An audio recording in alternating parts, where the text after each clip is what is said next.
নমস্কার বন্ধুরা, স্বাগত দুনিয়াতে সবাইকে ওয়েলকাম জানাই। আজ বানাবো মূলোর পরোটা। শীতকালে সকালবেলা যদি এভাবে টেস্টি মূলোর পরোটা বানানো হয়, খেতে সবারই ভালো লাগবে। চলুন কিভাবে বানিয়েছি দেখানো যাক। মূলোর পরোটা বানানোর জন্য মূলো ছোট ছোট পিস করে কেটে নিয়েছি, আর মূলোটা সাদা মূলো নিয়েছি। এবার ভালোভাবে ধুয়ে পরিষ্কার করে গ্রেট করে নিয়েছি সবগুলো মূলো। এরপর মূলো থেকে জল এইভাবে হাতের সাহায্যে নিংড়ে নিচ্ছি। মূলোতে অনেকটা পরিমাণ জল থাকে, তাই এভাবে জল নিংড়ে নিয়ে যদি মূলোর পুরটা তৈরি করা হয় তাহলে পরোটা খেতে খুব ভালো লাগবে। এবার এই মূলোর সঙ্গে কিছু মশলা আমি দিয়ে দিচ্ছি। আদা গ্রেট করে দিয়েছি 1 টিস্পুন, কাঁচা লঙ্কা কোচানো, ঝালটা আপনারা যে যেমন খেতে পছন্দ করেন সেইভাবে অনুপাতে দেবেন।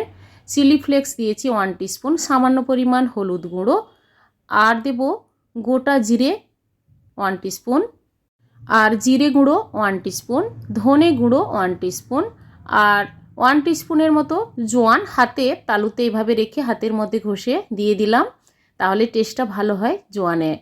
এবার দিয়ে দিচ্ছি ধনে পাতা কোচানো, আর দেব ছোলার ছাতু 2 টিস্পুন, আর সবার লাস্টে দিয়ে দেব পরিমাণ মতো লবণ। এবার মূলোর সঙ্গে সমস্ত মশলা উপকরণ একসঙ্গে ভালোভাবে মাখিয়ে নেব। মূলোর পুরটা কিন্তু আমি তৈরি করে নিলাম। এবার ময়দার ডো তৈরি করে নেব। তার জন্য একটা বড় পাত্রের মধ্যে দিয়ে দিচ্ছি ময়দা, সামান্য পরিমাণ লবণ, আর দেব রিফাইন তেল। ময়দার সঙ্গে প্রথমে তেলটা ভালোভাবে মাখিয়ে নেব। মাখিয়ে নেওয়ার পর দেখবেন হাতের মধ্যে জড়ো করে নিলে বেশ এক জায়গায় জড়ো হয়ে যাচ্ছে ময়দা, তাহলে বুঝবেন যে মোয়ানটা ময়দার সঙ্গে ভালোভাবে লেগে গেছে। এবার অল্প অল্প করে জল দিয়ে ময়দার ডোটা তৈরি করে নেব পরোটা বানানোর জন্য। মাখিয়ে নেওয়ার পর ওপর থেকে সামান্য পরিমাণ রিফাইন তেল লাগিয়ে ঢাকা দিয়ে আধ ঘন্টা রেখে দেব। আধ ঘন্টা পর দেখুন ময়দার ডোটা কিন্তু খুবই সফট হয়েছে।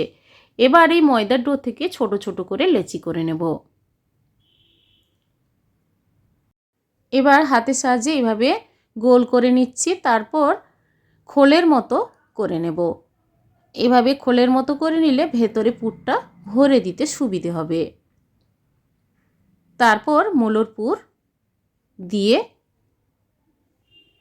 মুড়ে নেব। এভাবে মুড়ে নিয়ে হাতে আবার আমি গোল করে নেব।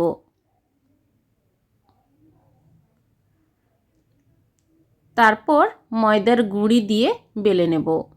সবগুলো মূলোর পরোটা এভাবে পুর ভরে বেলে নেব। বেলে নেওয়ার সময় বেশি পাতলা করেও বেলবেন না, আর বেশি মোটা করেও নয়, কারণ বেশি পাতলা করে বেলে নিলে মূলোর পুর বাইরে বেরিয়ে আসতে পারে।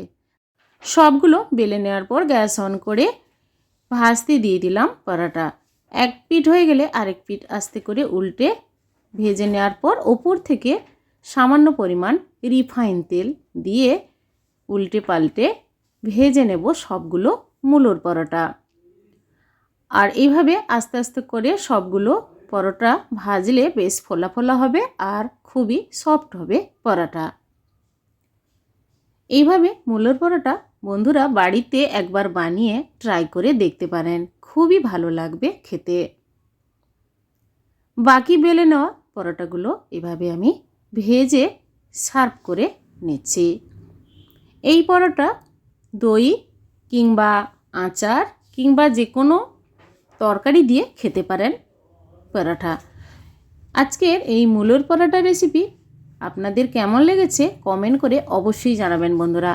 পাশে থাকা বেল আইকন প্রেস করবেন। আমার চ্যানেলে যখন কোনো নতুন রেসিপি দেব আপনাদের কাছে নোটিফিকেশান খুব সহজে পৌঁছে যাবে।